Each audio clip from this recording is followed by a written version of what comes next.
Hello, everyone. My name is Francesca. Thank you so much for joining me today. I am super excited to be joined with Elizabeth from Magbee. They are a lumber yard in Georgia. But Elizabeth, I'll turn it over to you. Can you introduce yourself? Tell us a little bit about you, your role, and the business in general. Well, thanks, Francesca. I am Elizabeth. I've been the marketing manager here at Magbee for about a little over a year. I love my job. I really do. This is an amazing company to work for. Magbee is a really, really cool company. They've actually been in business for about 67 years. It was actually started by two brothers um, because of the need for lumber supplies for the Atlanta area right after the Korean War. People were Okay. coming, they were moving in. And so it's just got such a cool story of growth over 67 years. And currently, we really focus on like windows, doors, custom millwork. And it's just such a really cool business.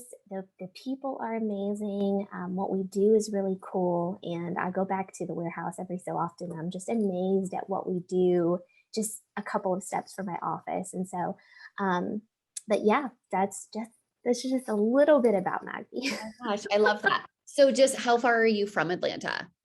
We are kind of in Metro Atlanta. We're probably about, I don't know, 35 miles from the very center of Atlanta. We're really in a great location. We've actually got three locations Okay. in Winder, which is kind of northeast Georgia. Then we've got a location in Ball Ground, Georgia, which is in northwest Georgia. And then we have a truss plant also here in the Got Winder area. Yeah. Got it. Got it. Good thing I didn't say like what city, because I definitely would have said Winder. Get Um, that a lot. yeah, I'm sure. Um, I want to like touch on, like your enthusiasm for the company is so cool. So I want to touch on that a little bit. Like you mentioned, like it's a super cool company to work for and to Mhm. be a part of. What are some things that kind of sets it apart that makes it unique? Well, I would have to say, just going back to the history, the rich history we have, it's just such a cool story. Two brothers started the company in 1954. Things were so different. Imagine that. And started a little store. And then over the course of time, just the demand grew. And then in 1989, our current CEO, Bob Magbee, he's actually the son of one of the brothers that started it. He took the reins and he was kind of destined for it. He actually started his own custom millwork business right after college. And so he was kind of always destined to take this from the reins. And when he took the reins in 1989, he actually changed the business name from Magbee Brothers Lumber to Magbee Contractor Supply. And it kind of really opened up the doors for us to really reach a broader audience. And that's kind of why we're one of the largest independent LMCs in the Atlanta area, which is kind of huge because most LMCs are currently bought out by bigger national companies. And so we're kind of one of the biggest independently owned in the Atlanta area, but we work with some of the top national builders. Right. So that's one of the big things that probably sets us apart. Very cool. And what is your customer base? Are you mostly contractor or are you contractor and DIY? We are primarily contractor and builders. We do have, the typical DIYer, can't get it at Home Depot, come, request if we can get it for them. But I would say probably primarily over the last year, just because of the supply and demand, Sure. we are very primarily contractor at this Got point. it. And so what are your physical locations set up as? Do you have like an actual store? Is it more a showroom for contractors or how does that work? So funny you should say that because we actually, so our Winder location is actually right on the railroad tracks, which is huge because we were able to get lumber direct, etc. All of our Got it. supplies. It's Okay. very cool. Interesting. Um, yeah, and at this location at Winder, it's our corporate headquarters. So we've got all of the corporate offices, and then we've got an actual lumber yard, and then we've got a huge warehouse where we actually make windows and doors. Mhm. And then in the very back, we have a custom millwork shop. Okay. So we make custom millwork and trim and windows. And like one of the big projects we're working on now is these giant, almost like 10 foot windows, like for this beautiful remodel of a church down in South Georgia that's Oh like my 100 years old or gosh. something. So yeah, so we have that here in Winder, and then we have a truss location, a truss plant Mhm. right down the road, maybe like 3 miles, Okay. where we make truss for homes. Mhm. And then our ball ground location is kind of like a central, kind of like centralized point where we ship things from our winder location to ball ground, and then we're able to take it up farther into the North Georgia mountains or even Tennessee or wherever it needs to go. Um, so those are kind of our three locations. Primarily, everything happens in Winder, Okay. but yeah, Got it. Very cool. And what's your background? Are you like familiar with like the construction I am. contractor market? Okay. So that's your background as Yes, well. Okay. yeah. I actually got into the business right after college. I just happened upon. I didn't really know what I wanted to do in marketing, Mhm. and I stumbled across a job in real estate as a Got it. real estate marketing coordinator. And then from there, I had kind of worked my way into the private builder sector, the Mhm. private building, multi-million dollar projects, marketing, and then eventually went into Century Communities, which is a national builder.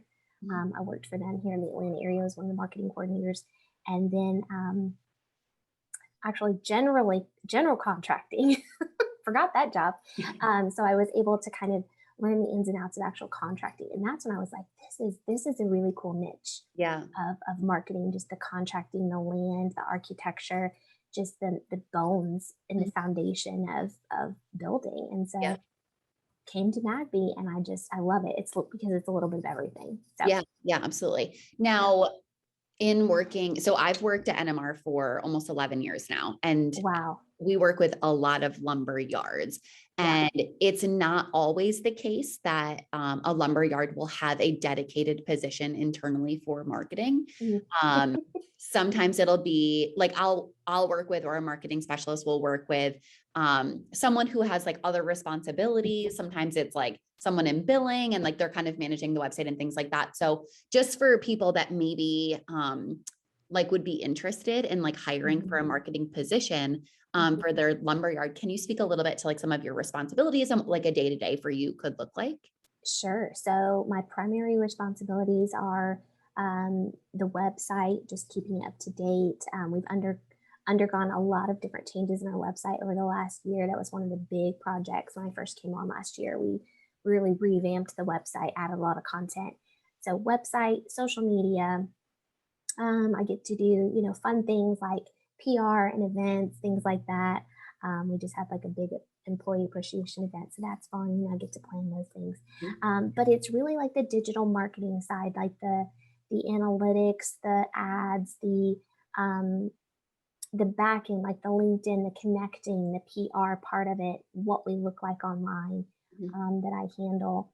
In addition to, like I said, the social media, that's a huge component, because, social media is life at this point in Sure. 2021. But even with that, I do a lot of things on LinkedIn, just interacting. A lot of it's just interacting, the social media parts, just interacting with people, other companies, employees.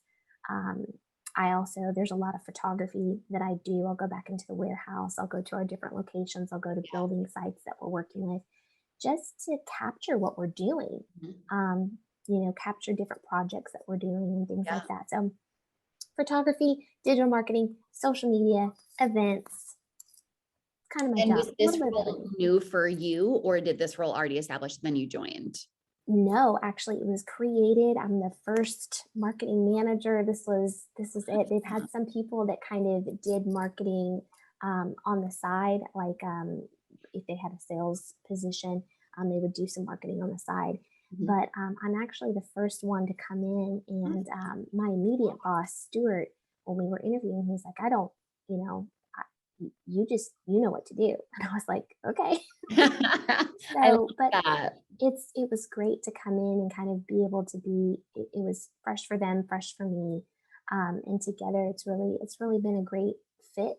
Yeah. And I've been able to take my experience, like with Centric Communities, and my experience with new home construction, and really learn a lot from being on this end. So Yeah, It's a great absolutely. job. Awesome. Well, I'm so glad you're enjoying it. And obviously, Mhm. your enthusiasm about it comes across, which is really infectious. Talk a little bit about like some of the things you're doing on social media. I mean, you mentioned going to job sites and taking pictures, going to Yeah. the warehouse and taking pictures. So Mhm. talk a little bit about that and kind of like your journey there and like the story, I guess, that you're telling on social media on behalf Yeah. of Magbee. So, one of the first things I did when I came in last year was I kind of identified our different audiences Mhm. on social media. That was big for me because I noticed before I even came in on my first day, I'd already been stalking the social media channels for Magbee. Mhm. And I realized like primarily Facebook was really kind of employee driven. A lot of the employees were commenting, a lot of the employees were engaging. And on LinkedIn, we really didn't have a huge presence on LinkedIn. Um, but I knew that we needed a better presence. And then Instagram is kind of a mesh of all of that. But Okay. you're also really wanting to, I really wanted to kind of take photos and, uh, use hashtags. And so what I did was I said, okay, Facebook is going to be primarily more employee tailored. We're going to post faces, we're going to post fun content, engaging content. People love to see themselves, people love to see a smiling face behind the scenes. Um, so that's kind of what we're doing on Facebook, fun content, trivia. We post blogs sometimes, but employee, whenever we have a position open, we'll do like employee hiring blasts on Facebook, um, kind of just more engaging things. And then on LinkedIn, over the course of time, kind of tailored our content to, yes, kind of, we definitely do post out there like, hey, we're hiring these kinds of positions. Sure. But I also try to engage by posting like articles, our blog articles, because we want to we're an expert in our field. So we want you to read our blogs, because we're an expert. So we repost our blogs. I'll interact with different like LNC journal, um, builder.com, reposting those articles, connecting with our kind of upper level management, and then also people that our sales team has connections with. There's a lot of connections that our sales teams have on LinkedIn, and so it's kind of curated all on LinkedIn. And Yeah. then Instagram is just for fun. It really is. Just posting pictures of what we're doing, cool projects that we have, and things like that. So, Yeah, absolutely. That's awesome. And probably a different answer for each of the three platforms that you are mhm. using. But what would you say, like for Facebook, for LinkedIn, and for Instagram, what is your personal like time investment for each? Maybe on like a month, um, weekly basis? I don't know, whatever's easiest for you to break down. Yeah, on a weekly basis, I mean, on a weekly basis, I try to spend at least probably, I break it down to maybe like an hour to 2 hours a day. Okay. It can't be consecutive because, eh, things are constant, especially on Instagram, things are posted throughout the day. Mhm. And so I find that, when I'm going and I'm liking things as our brand, Mhm. that helps, but I have to kind of do that throughout the day. Yeah. But I would say it's probably like an hour to 2 hours every day, maybe a little less than that. LinkedIn requires a little bit more time than Facebook, just because you want to engage and you want to like comments and like responses Mhm. and engage. Um, I found that even commenting as Magbee on different um, articles posted by different people helps, because then people are like, oh, who's this Magbee contractor supply? Yeah. They're really engaging in the conversation. Mhm. Um, so yeah, it is different, but I would say probably like an hour to 2 hours, maybe total a Okay. day. Okay. No, that's a good Yeah, answer. That's a good answer. yeah. And, I do feel like, through my journey of like working with lumber yards on social media, from where I started to where it is today, I do think that there is a better general understanding of Facebook. Instagram, though, is still a new terrain, Yes.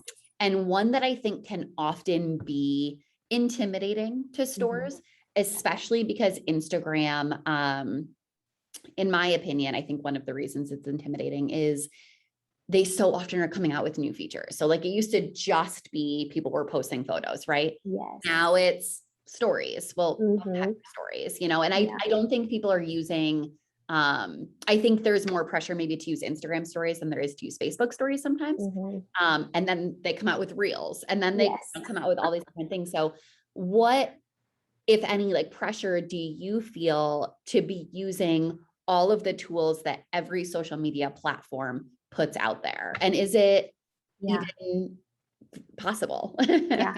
No, you were literally getting my mind going there just a second ago because I was like, oh my gosh, you haven't done any Instagram reels yet. Oh my goodness. Um, let's not even talk about TikTok either. There's some I companies know. like, You can't you even try know, to keep up. I I know. can't even. But no, you're exactly right. I feel like primarily with Instagram, Facebook is you post, you have a great caption, you monitor the comments. Same thing pretty much for LinkedIn. But Instagram is probably like the beast that I'm intimidated of Instagram almost because you're right. You have to constantly um, if it's stories, if it's, Instagram reels, and then they're constantly, I mean, they just unrolled um, another update where it's completely changing the way we're doing stories now um, with this new update. And I don't know if I'm just blessed to be one of the beta users or not, but the way they kind of and so it is intimidating. It really is. I think just kind of you have those moments where I'm like, oh my gosh, I'm not doing enough. And then I just kind of like reel it back in and I'm like, you know what? I'm just going to breathe. I'm going to Yeah. focus on what I know really is successful. And then I'll tackle that when I can and it'll be okay. Yeah. It's not the end of the world, but yeah, there's definitely pressure there. Yeah. Yeah. No, for sure. And I think you said it really well. Tackle it when you can. I feel like Exactly. if you think about all of the ways that there are to Mm-hmm. engage or interact with your customers, it is Yes. incredibly overwhelming, but Yeah. just trying to like digest it one at a Mm-hmm. time. Yes. I think a piece of advice, and I don't know if you would agree with this, but a piece of advice I would give a lumberyard, maybe even before getting started on Instagram, Mm-hmm. is create an Instagram account and find Yes. 5 to 10 accounts that like you like what they're putting out there and like see how they're doing it. Exactly. You have Yep. like sources of inspiration for Mm-hmm. you. Yep. Yeah. Absolutely. That was a huge thing right off the bat. Another thing I did when I first came in on the job, I said, okay, who are our top 10 competitors? Mhm. Who are So they? Tell important. me who they are. And then I immediately took the next couple of weeks and I just stalked their Yeah. profiles. Like So I important. stalked it.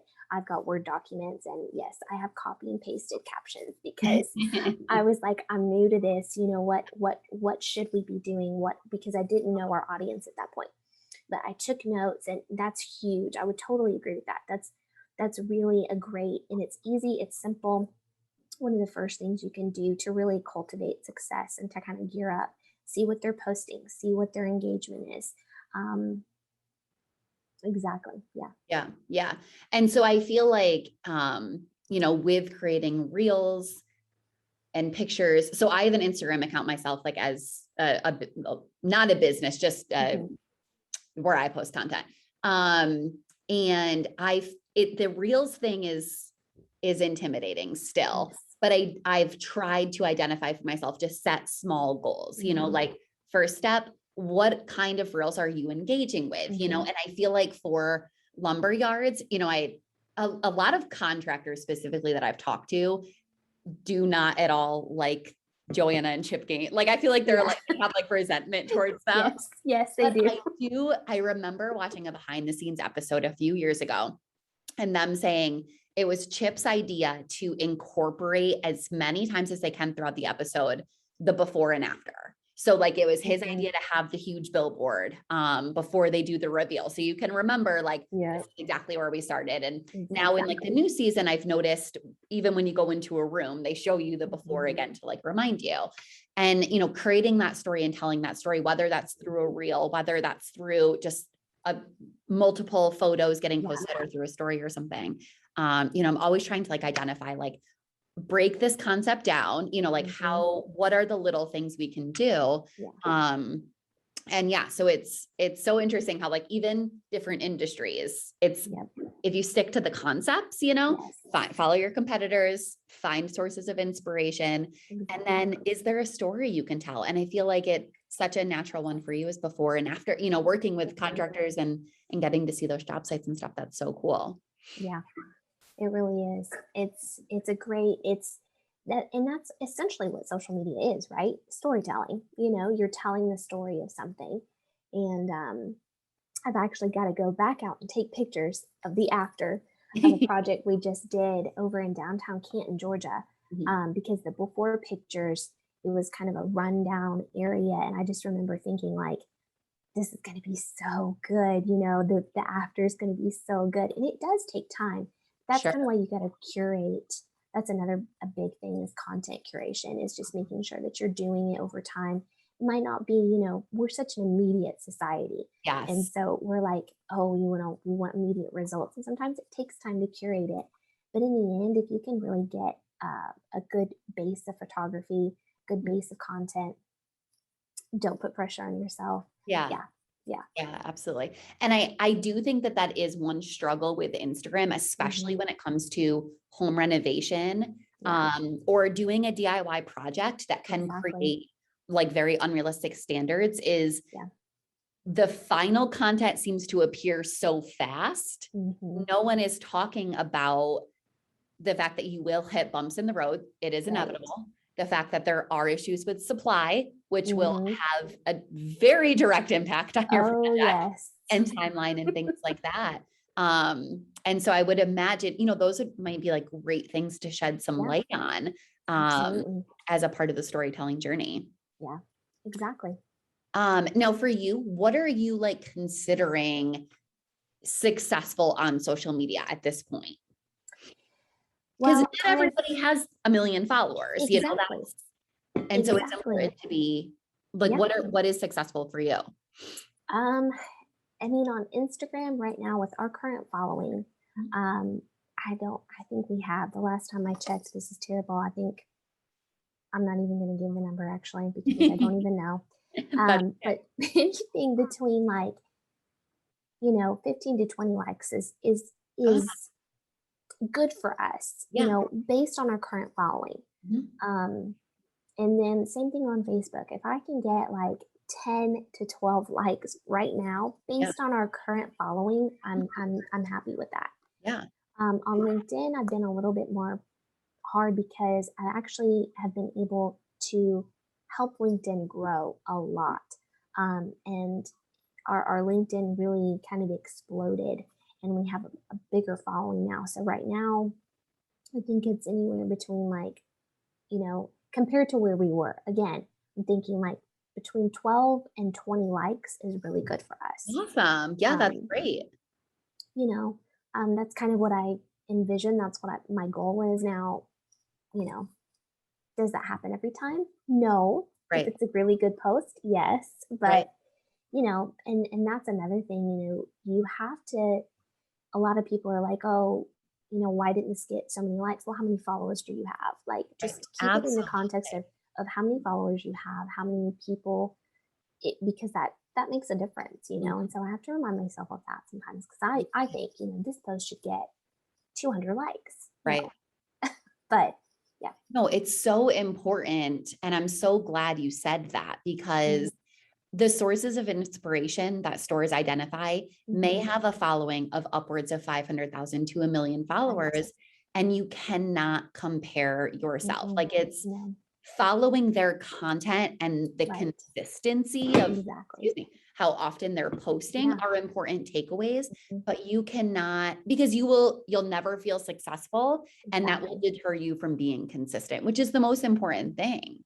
Exactly. Yes. And in comparison, that's a huge, I'm a firm believer in don't compare yourself. You can grasp takeaways and how they've been successful, but I never compare our stuff to anyone else's, even our competitors, no matter how good it is, because we're not there. I'm not there yet. And that really, because when you compare, you can get discouraged really Yeah. easy. And in a world that thrives on likes, And so, and if I get discouraged, then I'm just like, forget it. Yeah. But I can't, I can't do that. It's a slow road, but there's success at the end of it for sure. Absolutely. Oh my gosh. So well said. That's awesome. That's awesome. And just for the people that are listening, I would definitely, definitely encourage you to check out Magbee's website. It's magbee.com. Because you guys also, I mean, the video, I mean, when you open up your homepage and there is a video looking at you, it is, I mean, it's so engaging and it really stops you in your tracks. You want to see what's going on. Talk a little bit about like that. Like you mentioned taking photos and stuff. Were videos taken from a third party?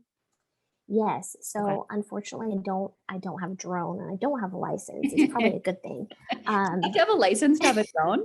Yes, here in our Oh, area, you do. you do? Okay, that's Yes, interesting. yes. Yes, I learned a lot when I was researching. Yeah. That was one of the things I came in and I was like, a 3-month goal would be to get some drone footage. And my immediate boss is like, that's a great idea. So back in the early spring, I think it was February. Yeah, it was February because it was a really super cold, super windy day. And I thought we weren't going to get this footage, but it was beautiful. Like the sky was beautiful. Is this the video that's on And the site now? yes, Oh yeah, yeah. gorgeous. And I was like, it's got to be today. And anyway, I contacted a third party, had some connections. They came out and I kind of had an idea of what I wanted. I still have this big dream to get a drone in our warehouse, but that requires some major pieces Got it. Yeah. being moved around. You don't think about But these things, you know, it no, sounds so you simple. don't. Like, let's get You drone don't. footage. Yeah. But I think it was one of the best decisions we've made with content wise, because it just gives you such a greater idea of Mag. Because when you say, oh, Magbees and LMC, you're thinking, oh, we're like Ace Hardware. But no, when you're above and you see our facilities, Cute.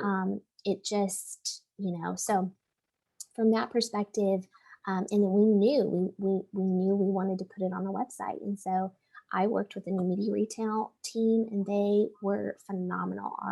Our account rep, she made it happen, and I mean, like I couldn't even like it. Yeah, it It's so still good. leaves me speechless. So It's so good. It's so good.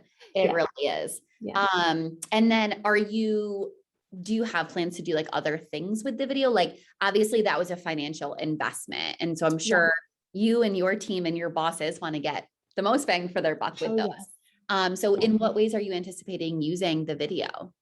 So, um, we have some other different videos that I'm working on kind of in the background producing because that's another thing, video editing, um, in my responsibilities. I like doing it on the side, so it Awesome. came in handy here. But kind of editing some stuff in the background here for videos like um, that kind of correspond with the services that we offer, which is another project we're working on our website. Okay. So, kind of using that footage and more footage that I've taken in our warehouse of what we do exactly, like um, windows.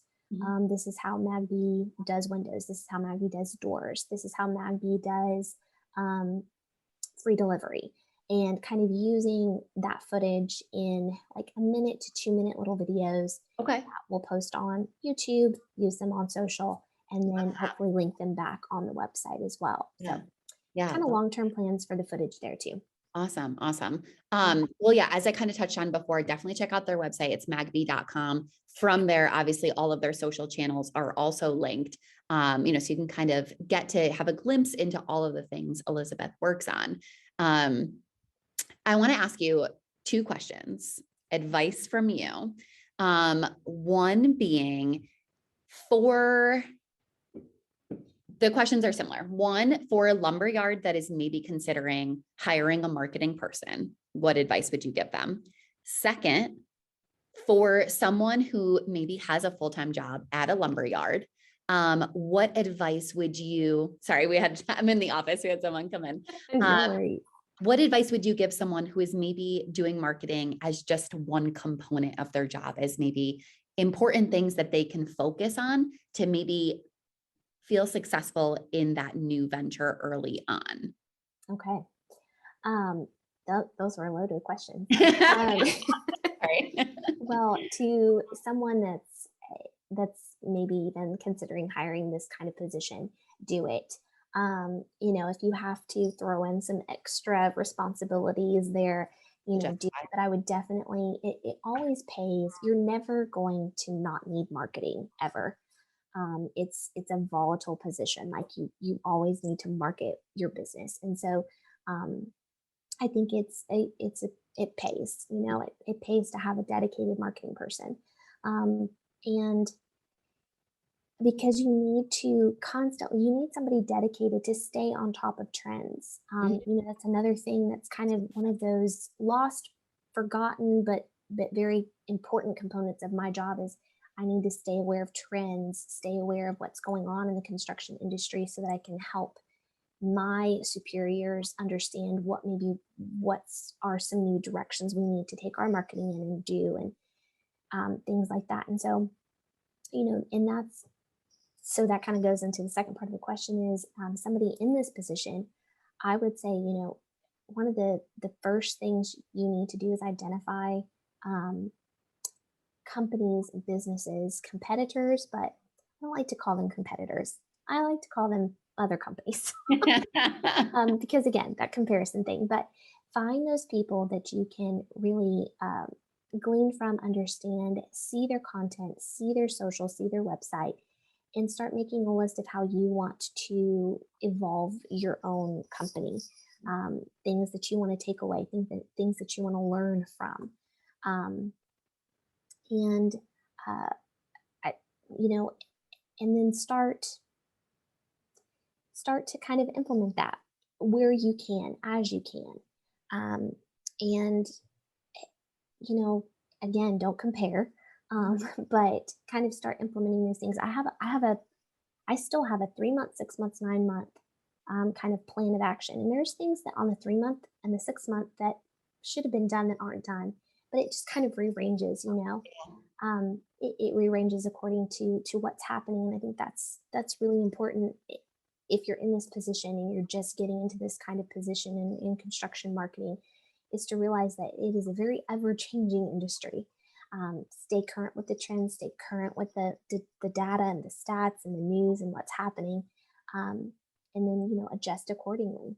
Mhm. So Awesome. Thank you so much for that perspective. I definitely think anyone working at a lumber yard could really benefit from listening to this, especially as it relates to social media and just things to look out for and how to get started. So I very much appreciate your insight and perspective there and for taking the time to share with us. Um, you're off the hook. I'm thanks. so grateful for your time today. Thank you.